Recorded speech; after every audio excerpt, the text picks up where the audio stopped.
మనందరికీ తెలిసిందే కందుకూరులో గుడ్లూరు మండలంలో దారకంపాడు విలేజ్లో జరిగిన ఘటన.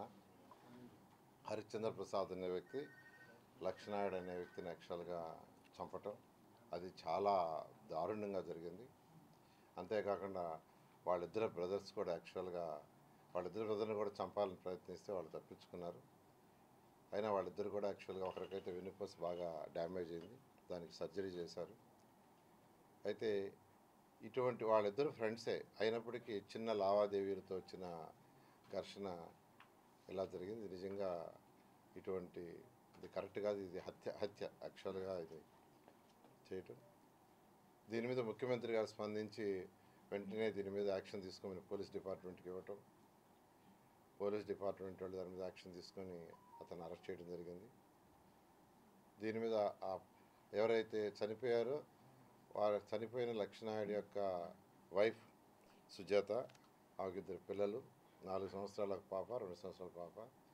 ముఖ్యమంత్రి గారు స్పందించి కమిటీ వేశారు. అటు హోమ్ మినిస్టర్ గారితోనూ నాతోనూ మరియు శ్రీనివాస్ అని జనసేన నుంచి అదేవిధంగా బీజేపీ నుంచి పోయి డిస్కస్ చేయడం జరిగింది. దాని మీద నిన్న మళ్ళా కమిటీని పిలిచి ముఖ్యమంత్రి గారు డిస్కస్ చేసి సుజాతకి వాళ్ళ పిల్లలకి ఎటువంటి ఇబ్బంది జరగకూడదని నిన్న యాక్చువల్గా సుజాతకి ఒక 5 లక్షల రూపాయలు, తర్వాత వాళ్ళ పిల్లలిద్దరికి ఒక్కొక్కరికి 5 లక్షల డిపాజిట్ చేయమన్నారు. అదేవిధంగా ఎవరైతే బెడ్ మీద యాక్చువల్గా ఈరోజు సర్జరీ చేయించుకొని అంటే వెన్నుపూస దెబ్బతిందో వారికి యాక్చువల్గా 5 లక్షలు, అదేవిధంగా భార్గవ్ అనే ఇంకొక బ్రదర్కి ఒక 3 లక్షలు యాక్చువల్గా శాంక్షన్ చేశారు. ఇది కాకుండా సుజాత వాళ్ళ పిల్లల యొక్క శ్రేయస్సును దృష్టిలో పెట్టుకొని సుజాతకు 2 ఎకరాలు, వాళ్ళిద్దరు పిల్లలకు 2 ఎకరాలు ఇవ్వమని కలెక్టర్ గారికి ఆల్రెడీ ఆదేశించారు. అదేవిధంగా ఎవరైతే వెన్నుపూస డ్యామేజ్ అయ్యి దెబ్బతిన్నారో వారికి 5 లక్షలతోటే ఒక 4 ఎకరాలు ఇచ్చే విధంగా ఈ విధంగా యాక్చువల్గా వారి కుటుంబాన్ని ఆదుకునే విధంగా వీటన్నిటికంటే ముఖ్యంగా ఏంటంటే ఫాస్ట్ ట్రాక్ కోర్టు వేసి వీలైనంత తొందరలో ఎవరైతే ఈ యొక్క ఇష్యూలో ఇన్వాల్వ్ అయ్యాడు హరిచంద్ర ప్రసాద్, అతనికి సపోర్ట్ చేసిన అందరినీ శిక్షించాలని ఫాస్ట్ ట్రాక్ కోర్టుని ఏర్పాటు చేయడం జరిగింది. ఇటువంటి పునరావృతం కాకుండా చూడాలనే ఉద్దేశంతో ముఖ్యమంత్రి గారు వెంటనే పోలీస్ డిపార్ట్మెంట్కి ఆదేశాలు ఇవ్వటం, రాష్ట్రంలో ఎక్కడ జరిగినా ఇటువంటివి జరగకుండా చూడాలి, జరిగినా వెంటనే యాక్షన్ తీసుకోవాలని ముఖ్యమంత్రి గారు ఆదేశించారు. ఈ నేపథ్యంలో ఈ యొక్క కుటుంబాన్ని ఆదుకునే దానికి ముఖ్యమంత్రి గారు చేసిన సహాయానికి యాక్చువల్గా వారి కుటుంబం తరఫున ముఖ్యమంత్రి గారికి ప్రత్యేకంగా ధన్యవాదాలు తెలియజేస్తాను. అందరికీ నమస్కారం. ఏదైతే ఈ నెల 2వ తారీఖున గుడ్లూరు మండలం దారకన్నపాడులో ఒక విషాద సంఘటన జరిగింది. మీ అందరికీ కూడా తెలిసిన విషయమే. వాళ్ళిద్దరూ కూడా బాగానే ఫ్రెండ్స్గా ఉండి తర్వాత వ్యక్తిగత కక్షలు పెంచుకొని దారుణంగా కారుతో యాక్సిడెంట్ చేసి చంపడం, అది సమాజం తలదించుకునే విధంగా ఈ సంఘటన జరిగింది. దానిలో భాగంగా రాష్ట్ర ముఖ్యమంత్రి వర్యులు నారా చంద్రబాబు నాయుడు గారు, అలాగే ఉప ముఖ్యమంత్రి వర్యులు పవన్ కళ్యాణ్ గారు వాళ్ళ కుటుంబాన్ని ఆదుకోవాలని చెప్పి ఒక పెద్ద మనసుతో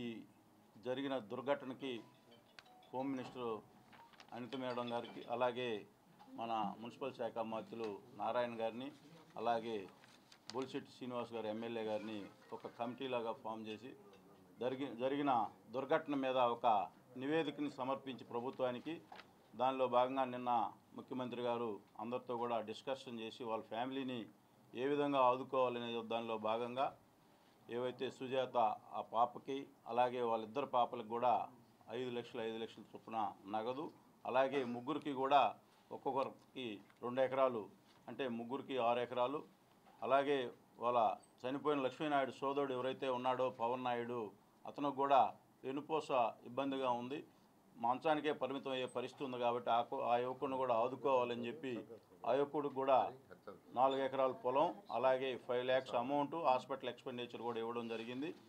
ఆ సంఘటనలో మరలా ఇంకొక యువకుడు కూడా భార్గవ్ నాయుడు కూడా దెబ్బలు తగిలి హాస్పిటల్లో ఉన్నాడు. ఆ యువకుడికి కూడా 3 లక్షల నగదు, అలాగే హాస్పిటల్ ఎక్స్పెండిచర్ కూడా ఇవ్వడం జరిగింది. ఏదైతే ఈ సంఘటనకు సంబంధించిన హరిచంద్ర ప్రసాద్ను కూడా ఫాస్ట్ ట్రాక్ కోర్టు ఏర్పాటు చేసి త్వరితగతిలో ఆ కేసుని క్లియర్ చేసేసి శిక్ష పడే విధంగా గౌరవ ముఖ్యమంత్రి గారు కూడా ఈ నిర్ణయం తీసుకోవడం, సమాజంలో ఇటువంటి ఆలోచన ఉన్న యువకులు, సమాజంలో ఇటువంటి చెడు ఆలోచనలతో ప్రయాణం చేసే వాళ్ళని కూడా ఇది ఒక సీరియస్గా తీసుకొని ఈ సంఘటన చూసిన తర్వాత అయినా కూడా తర్వాత ఇటువంటి ఆలోచన కూడా ఎవరికి రాకూడదని చెప్పి ముఖ్యమంత్రి గారు చాలా గట్టిగా చెప్పడం కూడా జరిగింది. తప్పకుండా ఇటువంటి ఆలోచనలు సమాజంలో ఎవరికైనా ఉన్నా కూడా మానుకోవాలి. సమాజంలో అందరం కూడా సోదరభావంతో ఉంటేనే సమాజానికి మంచి జరుగుద్ది. కానీ ఇటువంటి ఆలోచనలతో ఒక ఫ్యామిలీ ఈరోజు చిన్న పిల్లలు 4 సంవత్సరాల పాప, ఒక 1 year పాప, ఆ అమ్మాయికి కూడా చిన్న వయసు ఉంది, ఇటువంటి సంఘటనలు చేసి ఆ ఫ్యామిలీ ఈరోజు పరిస్థితి మనం అందరం కూడా చూస్తూ ఉన్నాం. సరే, ఏదైనా జరిగిన నష్టాన్ని ఎవడం పూడ్చలేం, కానీ గౌరవ ముఖ్యమంత్రి గారు పెద్ద మనసు చేసుకొని ఆ కుటుంబాన్ని ఆదుకోవడం, వాళ్ళ కుటుంబం తరపున, అలాగే మా నియోజకవర్గ ప్రజల తరపున ఆయనకి ఉదయపూర్వక ధన్యవాదాలు తెలియజేసుకుంటూ సెలవు తీసుకుంటాం. లేదండి, ఇది పర్సనల్ ఇష్యూ. ఫస్ట్ మాకు పర్సనల్ ఇష్యూ ఇది. దాని మీద వాళ్ళకి గొడవ అయింది. ఇది కులాలమని రాజకీయమని అనేది తర్వాత వచ్చింది ఇదంతా. ఫస్ట్ అయితే మాది పర్సనల్ ఇష్యూ అండి. దీనిపైన మేము గుడ్లూరు స్టేషన్లో కంప్లైంట్ ఇవ్వడం జరిగింది. అతను కంప్లైంట్ ఇవ్వడం జరిగింది మా ట్రక్ మీద. సార్ కూడా, ఎస్ఐ సార్ కూడా, ఇది నేను ఎంక్వైరీ చేసుకున్నంత వరకు అది లక్ష్మీనాయుడు ట్రక్ అని చెప్పారు. అక్కడ కూడా మాకు కొంచెం సపోర్ట్ వచ్చిందంటే, ఎందుకంటే న్యాయం మా పక్క ఉంది కాబట్టి సపోర్ట్ వచ్చిందండి అక్కడ కూడా. ఇదైతే అంతా తర్వాత ఇష్యూ అండి. ఇది ఫస్ట్ మా పర్సనల్ ఇష్యూ, లావాదేవీలు ఇదంతా ఏదైనా తర్వాత. నమస్తే అండి, నేను తిరుమలశెట్టి సుజాత లక్ష్మీనాయుడు భార్యని. కందుకూరు నియోజకవర్గం దార్కంపాడులో లక్ష్మీనాయుడు హత్య ఘటన మీకు అందరికీ తెలిసింది. దీనిపై ముఖ్యమంత్రి గారు నారా చంద్రబాబు నాయుడు బాగా స్పందించారు. అలాగే నారాయణ సార్ కానీ, ఎమ్మెల్యే సార్ కానీ, అనితా మేడం కానీ అందరూ బాగా స్పందించారండి.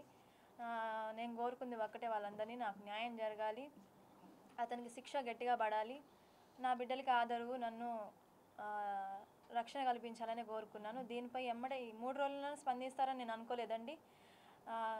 చట్టరీత్యా అన్నీ నాకు అన్నీ బాగా చేస్తున్నారు సార్, వాళ్ళంతా సీఎం సార్ కానీ అన్నీ బాగా చేశారండి. దీనిపై నేను చాలా సంతోషంగా ఉన్నాను. అంతే సార్.